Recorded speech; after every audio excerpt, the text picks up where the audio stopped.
Attorney General Eric Holder on the hot seat again today, and apparently not able to hold back his emotions this morning, telling a House panel he has done everything he can possibly do to address the failed gun-running sting that resulted in the death of at least one Border Patrol agent. Take a listen to the Attorney General just an hour or so ago. That was a fundamentally flawed program, fundamentally flawed. And I think that I can actually agree with some of my harshest critics that there are legitimate issues that need to be explored with regard to the way in which Fast and Furious was carried out. But I think one thing that also has to be understood is that once this was brought to my attention, I stopped it. I stopped it. In spite of what other attorneys general might have done with briefings that they got, when this attorney general heard about these practices, I said, to the men and women of the United States Department of Justice, to the field, to people at Main Justice, this ain't going to be the way we conduct business. Stop it. Joining us now, the lawmaker leading the charge against what he is suggesting has been a cover-up at Justice. Congressman Darrell Issa, California Republican, chairs the House Oversight and Reform Committee. Congressman Issa, welcome back to the program.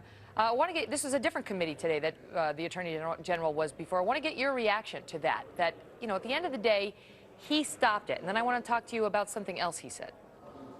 Well, certainly one of the reasons that we doubt the legitimacy of that claim is on February 4th, as we received what was in fact a untruthful, a lie, a false letter that has now been retracted, Lanny Brewer, one of his chief aides, number 3 at Justice, was in Mexico lobbying for more gun walking.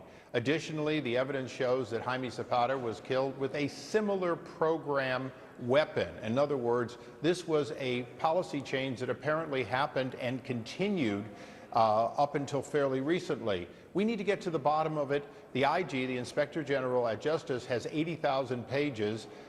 And we have 6,000 pages. But even in those 6,000 pages, we find damning evidence that high-ranking people at Justice knew all along, not only didn't stop this program, but believed in it. But here's what he said today, and I apologize because we just got this sound in. We weren't able to cut it all. But here's what he said before Congress this morning.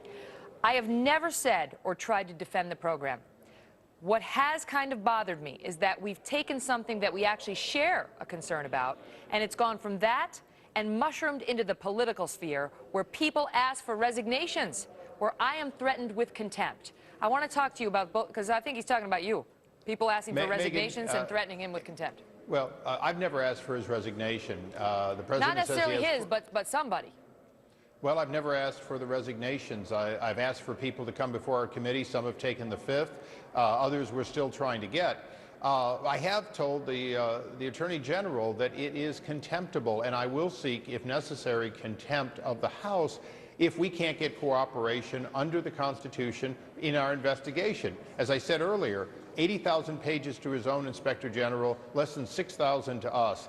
And understand, they've already had to go through them to produce them for the IG. So that means that all they really have to do is push a button, put them in a thumb drive no larger than a finger or a thumb, and deliver them to us. They're refusing to do that. They're refusing to cooperate in the murder of Jaime Zapata and our investigation.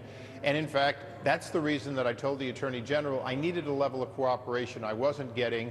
I've been very patient. Senator Grassley has even been more patient. His first letter was responded to by, "You're not a chairman, go away."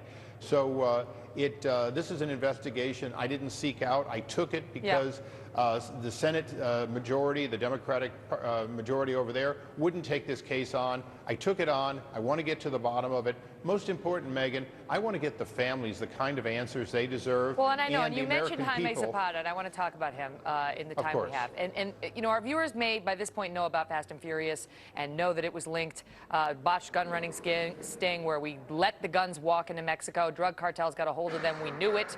And one or two wound up at the murder scene of our own Border Patrol agent, Brian Terry.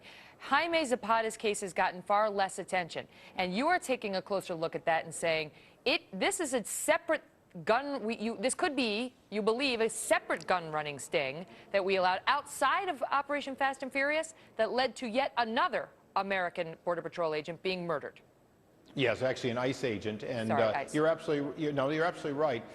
This is one of those where the weapons appear to have included a knowing purchaser and a straw purchaser and transfer agent, known and yet not interdicted. And ultimately, what the American people have a problem with is not interdicting in a way that stops the weapons and arrests people, but hoping that if they flow up, that somehow at the scene of a crime, usually in Mexico, we're going to get some additional information. Megyn, as you know, you don't have the right to get 200 Mexicans and at least 2 Americans murdered in the name of, quote, following the guns loosely to the scene of a crime. That's the reason this is a big thing. It's also a reason that when we're not getting cooperation, and each time we get a little additional information, we begin to realize this problem goes much higher with much greater approvals than the Attorney General would have us believe. Understood. Mr. Chairman, thank you so much for being here. We appreciate it, sir. Thank you, Megyn.